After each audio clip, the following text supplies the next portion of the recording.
The bank manager brushed her off, insulted her, and labeled her as useless, completely unaware that she was the CEO of the company sustaining his branch. It was a Wednesday morning in late April when Danielle Mercer entered the Century Union Bank branch in Little Rock, Arkansas. She wore a navy blazer, dark jeans, and simple black flats. There was no jewelry, no extravagant handbag, nothing that indicated her status. Just a modest tote bag slung over her shoulder, containing a laptop, a notebook, and a pen that had long run out of ink, yet she still enjoyed the feel of it. To anyone observing, she appeared to be just someone making a quick stop before heading to the office, and that was precisely her intention. Danielle wasn't there to draw attention to herself or to create a fuss. She had come because 3 separate complaints had been discreetly noted in the company's monthly report. On the surface, they seemed minor: delays in business wire transfers, rude staff behavior, and unanswered calls, all linked to this specific branch. Since it was only 10 minutes from her second apartment, she decided to investigate the situation personally. As she stepped inside, she scanned the space. Clean floors, tidy counters, muted tones, a little too quiet. A customer filled out a deposit slip at the kiosk. A young man stood waiting in line with a check in hand. The 2 tellers behind the glass barely looked up.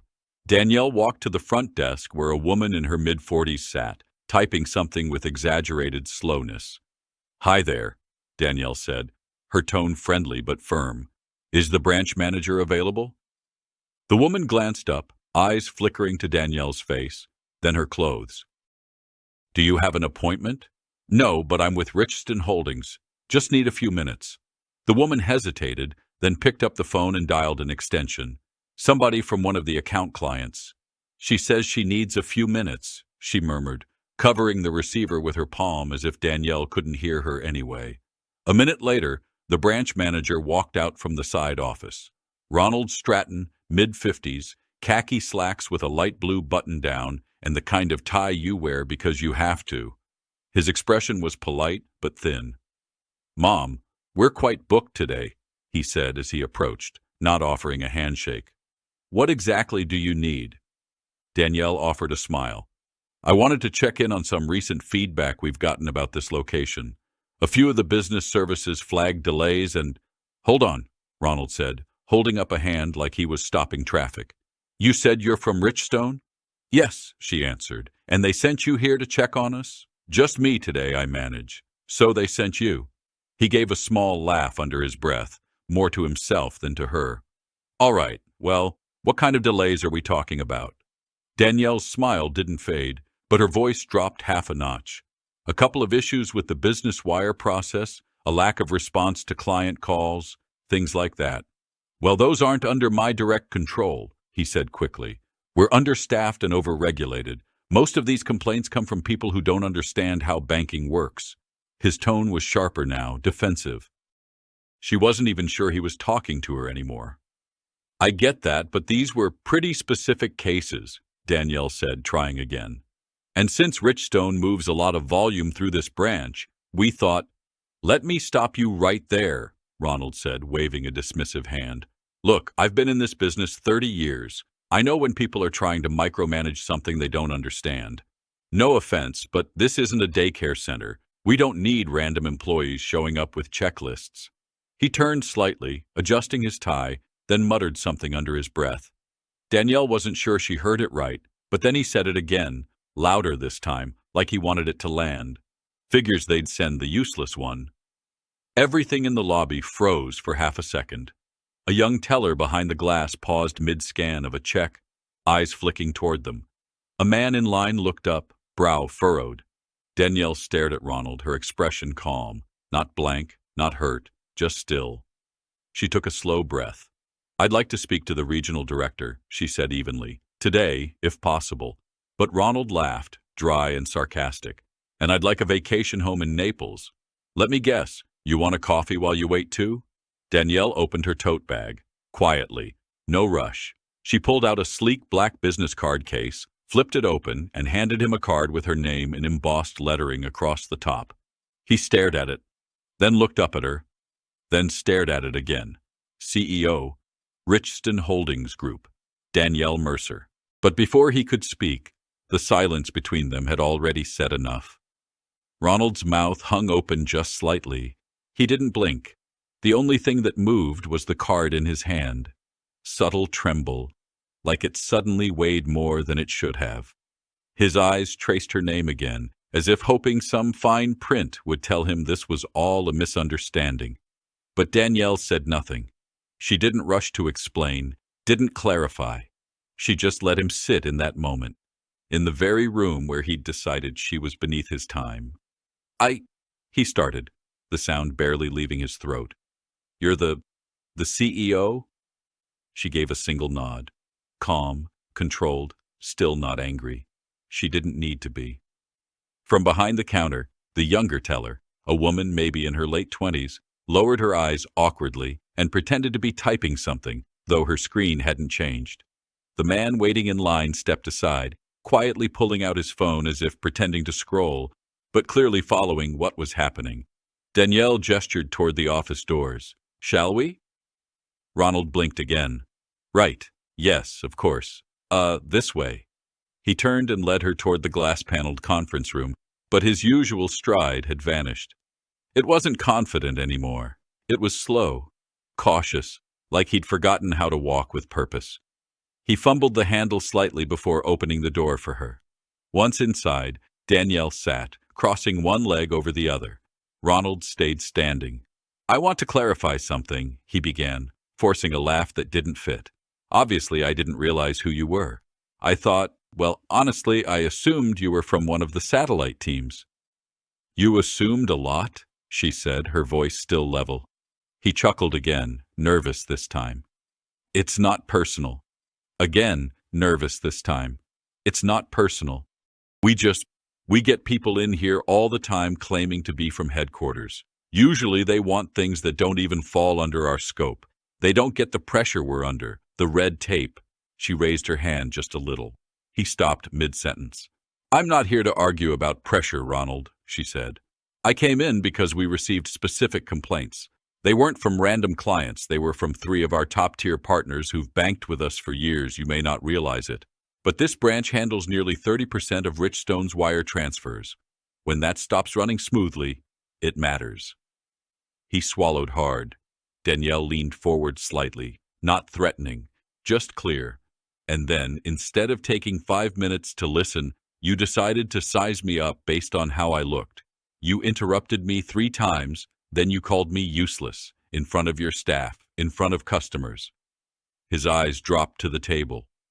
I didn't mean it like that, he mumbled. But you said it, she replied. The silence that followed wasn't angry. It was worse than that.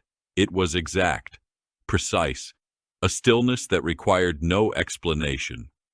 Ronald fidgeted, adjusting his sleeves, then smoothing down his tie again, though it wasn't out of place.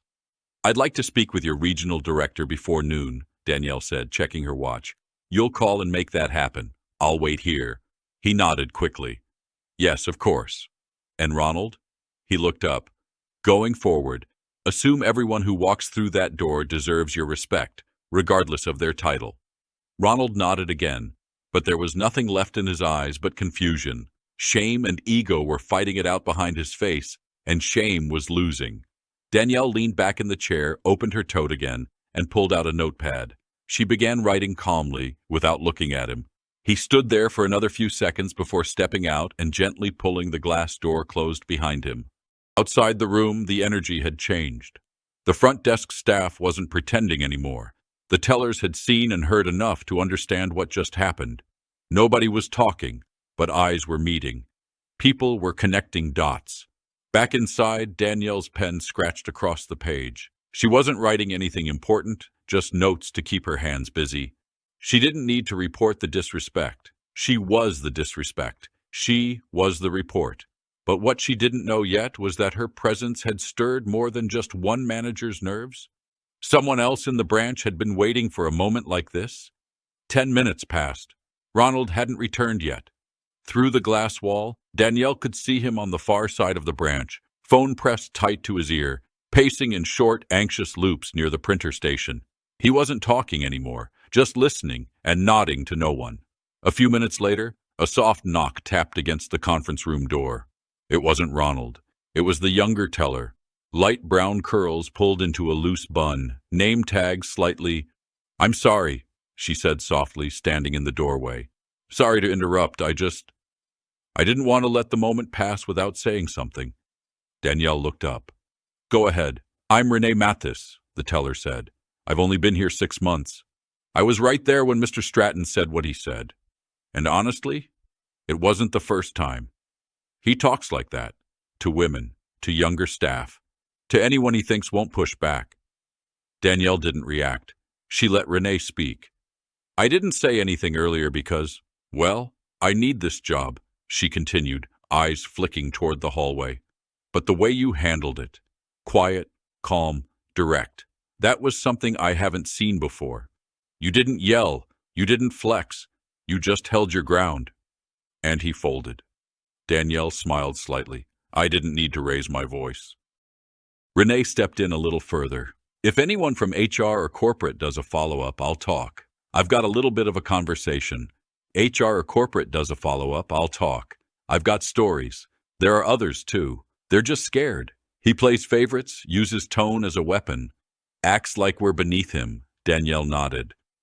"Thank you for telling me. You weren't obligated to. I guess I just wanted to say you made me feel like I wasn't crazy for noticing." There was a beat of silence between them, a quiet current of something honest. Then Renee stepped back out into the lobby. Danielle leaned back in her chair, watching her walk away.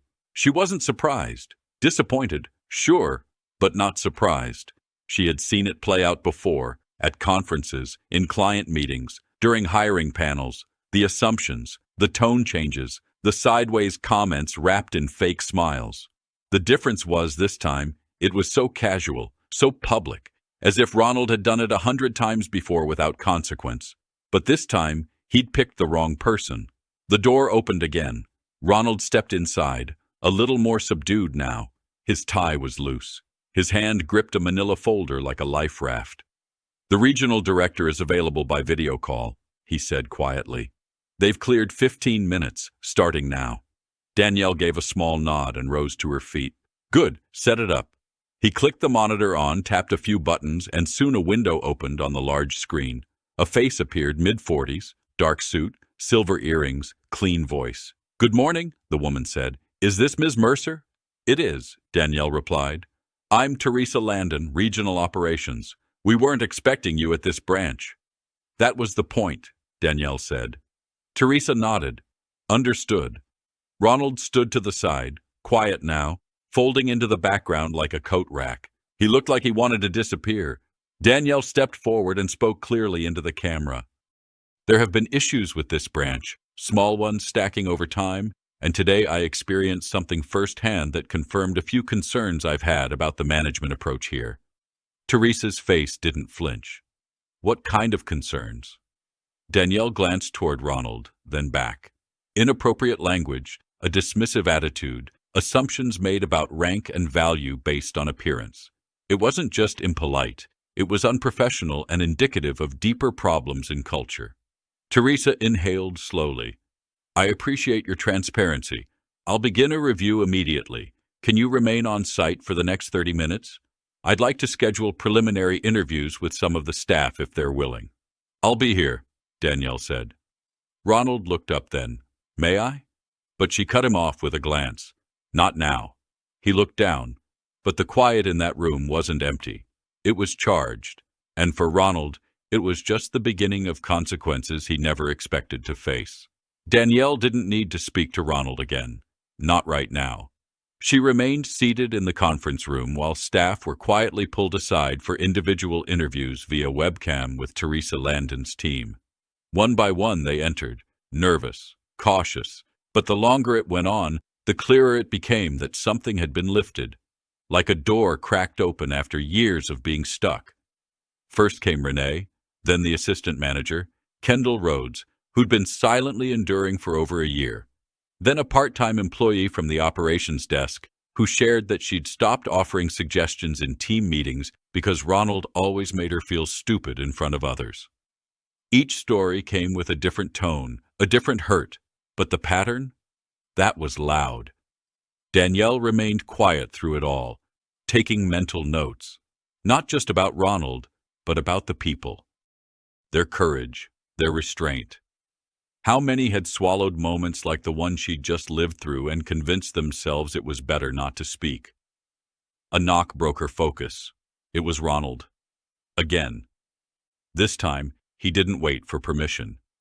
He opened the door and stepped in, holding a ceramic mug filled with water, hands shaking just enough for her to notice. "May I?" he asked. Just enough for her to notice. "May I?" he asked, voice low. She didn't answer, but didn't stop him either. He set the mug on the table, then sat down across from her like a man still trying to find a script. "I know an apology doesn't mean much right now," he began, "but I owe you one." Danielle looked at him directly. "Is that because I'm the CEO or because I'm a person?" He paused. "Both."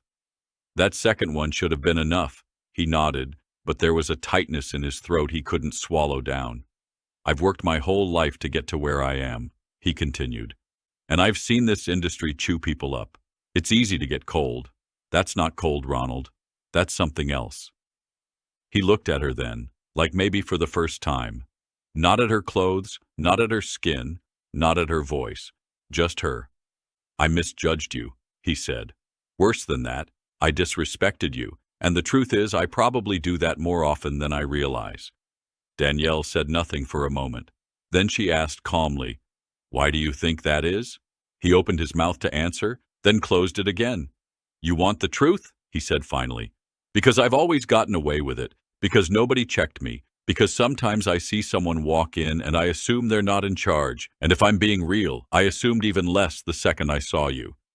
The honesty in that moment was ugly, raw, but it was real. Danielle leaned forward, elbows on the table. "You think being in this business for 30 years gives you permission to coast? To cut people down because you're tired? If that's the case, you should have left 10 years ago. No one forced you to stay." "I know. No, I don't think you do. Because if you did, you'd understand this isn't about me. You've been managing people, mentoring people, and you've made them feel small for a long time. That doesn't go away with one apology." He looked down, silent. Danielle stood up and reached for her bag. "There's a review coming. You already know that. Whether you stay in this role or not, I hope you actually start hearing people. Because this position, it's not a crown. It's a mirror. And everything you are shows up in it." Ronald didn't look at her as she walked to the door. Before leaving, she turned back one last time. Respect isn't about rank. It's about how you show up when you think no one's watching. But while Ronald sat alone in that room, the rest of the branch was already shifting. Staff finally allowed to breathe a little deeper, and that change had just begun. By Friday morning, the bank's regional office had dispatched 2 senior evaluators to the Little Rock branch. They weren't there to smile or shake hands. They were there with clipboards, files, and a list of staff they needed to speak with. Danielle didn't return that day, but her presence was still felt in every hallway, every cubicle. People who had once whispered their frustrations now found themselves being asked directly about their experiences, and for the first time in a long time, they told the truth. The evaluators, Charlene Booth and Marcus Lee, spent most of the day tucked in an office at the back of the branch, calling employees in one by one. The interviews weren't confrontational, they weren't aggressive, just honest, deliberate. And it didn't take long for a pattern to form. Ronald Stratton's name came up in almost every conversation, not as a manager who made tough decisions or held people accountable, but as someone who punished ideas, dismissed suggestions, and only respected those who looked or sounded like him.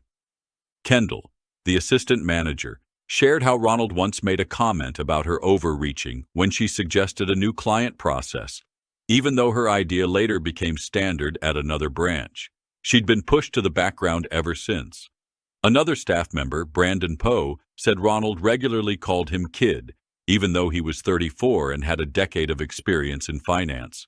When Brandon tried to address it, Ronald laughed it off and told him to toughen up. Even the janitorial staff weighed in, quietly, respectfully, but with years of observation. By mid-afternoon, it was clear to Charlene and Marcus this wasn't just one bad moment, This was a culture problem, and Ronald was at the center of it. Meanwhile, back at Richstone's headquarters, Danielle sat in her office, reviewing the summary notes from Teresa. She didn't smile. She didn't gloat. She simply underlined names, the people who spoke up, the people who kept things moving despite poor leadership, the people who deserved to be seen. She picked up the phone. "Kendall Rhodes," she said. "Bring her in for a meeting next week." Quietly. "Let's see what she's capable of without that weight on her back." That afternoon, Ronald was called into a video meeting with both Charlene and Marcus, along with a third executive from HR. He sat stiffly in the same conference room where Danielle had handed him her card, this time with his shoulders lower and his voice more controlled. They didn't yell. They didn't accuse. They showed him transcripts, statements, a timeline. It wasn't just Danielle's story anymore. It was dozens. Ronald tried to push back at first. "I've dedicated my life to this place," he said. "I've never had a serious write-up. This is all being blown out of proportion." Charlene leaned forward. "Ronald, this isn't just one moment. This is a pattern. We're not evaluating your feelings. We're evaluating your behavior. And your position," Marcus added, "doesn't give you immunity from consequences. It raises the bar." There was a long pause. Then the final words. "We're placing you on leave, effective immediately. A decision about your permanent status will follow after the final report is completed." Ronald didn't argue. He gathered his things quietly, walked past his team without a word, and exited the branch through the side door. No speech, no defense, just the sound of a door clicking shut behind him. Inside, the branch didn't erupt with cheers or high fives. It didn't need to. The silence felt different now, not heavy, not nervous, just clear, like fresh air after a long storm. But Danielle knew this wasn't the end of something. It was the start. And for the people still working inside that building, change wasn't just coming. It had already arrived. The following Monday, the branch looked almost the same from the outside. Same brick facade, same blue and silver signage, same faint buzz of morning activity as doors unlocked at 8:55 a.m. sharp. But something had shifted. It wasn't visible. Not exactly. It was in how people moved, how they greeted each other, how they took their time speaking. Kendall Rhodes had been named interim branch manager. No big announcement, just a quiet handover and a new nameplate placed outside the office door. Her posture had changed too. Not stiffer, not more rigid, just steadier, like someone finally given room to stand up straight. Danielle arrived just before noon. She didn't announce it. She walked in like she had the week before, tote bag on her shoulder, simple blazer, low heels. But this time the energy around her wasn't confusion. It was respect. Kendall met her at the front and shook her hand. "Would you like to talk in my office?" she asked. Danielle nodded. "Let's." Inside, they sat down across from each other. A soft lamp hummed in the corner. The walls were plain. The air didn't feel tight. "I wanted to say thank you," Kendall began, "not just for what happened with Ronald, but for how you handled it. Quietly, decisively. You didn't come in to humiliate him. You came in to check the system." Danielle smiled slightly. "He humiliated himself." Kendall exhaled through her nose, half laugh, half relief. "There's been this culture here, one where if you didn't match a certain mold, your ideas got shelved. You'd get interrupted or sidelined. You start to think it's normal. It's not?" Danielle said, "But it's common." Kendall looked down at her desk, then back up. "I've got a few ideas I've been sitting on, ways to improve client service, reduce wait times. I don't want to waste your time. You're not." Danielle pulled a notebook from her tote. "Let's hear them." For the next 20 minutes, Kendall walked her through proposals she'd been refining on her own time. Nothing flashy, just real practical adjustments that showed she understood both the numbers and the people. Danielle listened carefully, asked a few questions, took notes. Not performative ones, real ones, like someone who planned to follow up. When Kendall finished, Danielle said, "If you'd had the right support from the start, these would already be in place." "Maybe," Kendall replied, "but maybe it took the wrong person stepping aside to let the right things through." Danielle didn't smile this time. She nodded once. "Make the changes. Take the lead. And if anyone tries to drag you back into silence, you let me know." As she stood to leave, Kendall said, "One more thing. What made you come in person last week?" Danielle paused. "I used to work front desk at a branch not too different from this one before Richstone. I remember what it felt like when higher-ups only saw data and never the people behind it. I told myself if I ever made it to the top, I'd never forget what the bottom looked like." Kendall was quiet for a second, then said, "You kept your promise." Danielle gave her a look. "So will you." She stepped out of the office and passed by Renee, who offered a small wave from her teller window. Danielle smiled and returned it. As she walked out of the branch and into the sunlight, she didn't feel triumphant. She felt steady, not because one man had been held accountable, but because a roomful of people had finally been heard. But before she drove away, she made one more note in her phone. Check in on Kendall in 6 weeks, because real leadership isn't about showing up once. It's about showing up again. 3 weeks later, Danielle sat alone in a corner booth at Café Manette, a quiet spot tucked between an insurance office and a used bookstore in downtown Little Rock. It was her thinking place. No one knew to look for her there. No emails, no meetings, just a coffee, a pen, and whatever thoughts refused to leave her alone. She scrolled through her phone, rereading Kendall's latest update. Client response time reduced by 22%. 3 new business accounts opened this week. Staff morale higher than it's been in years. Danielle smiled. Not wide, just enough to feel it in her cheeks. The truth was, she hadn't planned for that moment at the bank to become anything bigger. She'd gone in as quietly as she could, expecting to ask a few questions, maybe follow up through the usual channels. But then Ronald opened his mouth and everything changed. It had reminded her of something her grandfather once told her when she was 12. They were at a gas station outside Texarkana, and the clerk had ignored them for nearly 10 minutes before helping the customer behind them. She'd asked him afterward why he didn't say anything, why he didn't demand better treatment. He had smiled and said, "Sometimes silence isn't weakness. It's the wind-up before the swing." She never forgot that. Danielle didn't need to yell to be heard. She didn't need to throw her title around to make a point. What she did was pay attention, then move with intent. And in that moment with Ronald Stratton, she hadn't just reacted. She had recalibrated the entire room. She stirred her coffee absent-mindedly, then set her phone aside and picked up a napkin, scribbled a thought on it. Power doesn't always walk in shouting. Sometimes it shows up with a pen and waits. It was a lesson not just for Ronald, or for Kendall, or Renee. It was for anyone watching from the sidelines, anyone who's ever been talked over, underestimated, or brushed aside. Because the truth, people will make assumptions. Based on how you look, how you talk, what they think you are, they'll put you in a box you never agreed to stand in. But that's their box, not your boundary.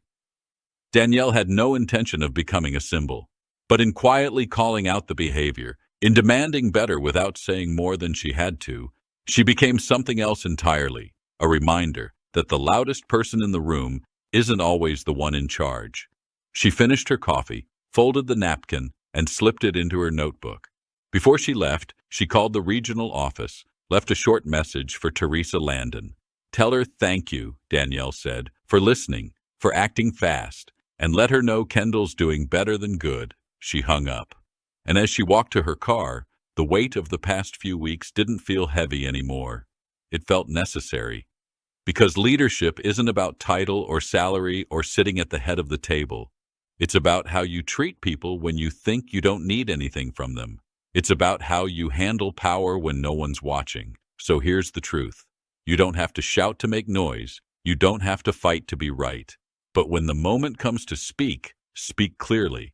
And when someone tries to tell you who you are, let your actions introduce you instead, because respect is earned in silence and proven in the echo that follows. If you've ever been overlooked, mislabeled, or talked down to, remember this story. And remember that the room will always feel different once people realize who just walked in. Share, like, and subscribe if this story resonates with you in life. And never forget, what people think of you says more about them than it does about you.